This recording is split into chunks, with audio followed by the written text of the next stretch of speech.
Welcome, and thank you for joining me. I'm Jerry Oginski, a New York medical malpractice and accident attorney practicing law here in the state of New York. Here's the straight truth about trip and fall accidents in New York. What is it you need to know when you fall on a sidewalk and suffer an injury? First and most important thing is, what is it that you tripped over? Was there an elevated sidewalk? Was there a crack in the sidewalk? Was there construction that was going on? Now they created a hole that you didn't see and wasn't cordoned off with tape or with barriers. Was it your own clumsiness? Was it something that you weren't paying attention to? This all plays a part in evaluating whether or not you have a valid case. In any trip and fall case, the attorney needs to know what the weather was like, whether you wear eyeglasses. Why is that important? Because they want to know whether you may have contributed to your own accident by not wearing your eyeglasses and not seeing where you were walking.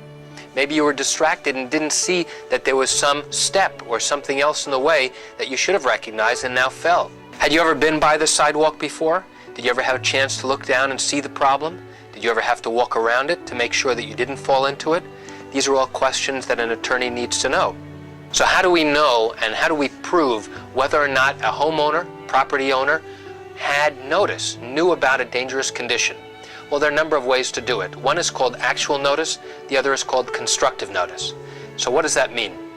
Actual notice means that somebody has fallen or seen a defect and a problem and told the owner of the property about it. That's actually telling them, look, you have a defect in the street or in the sidewalk, you must now fix it. If you don't, somebody could get hurt. So now the owner is on notice of a potential problem. The other way we prove notice is with something called constructive notice. In other words, if a condition is so old and existed for such a long period of time, we can usually impart to the owner of that property that they should have known about that dangerous condition, and they should have fixed it within a reasonable period of time. In addition to establishing liability, which is showing that the owner of the property is responsible, we also have to show that you suffered a significant injury. The injury can't be minor or minimal.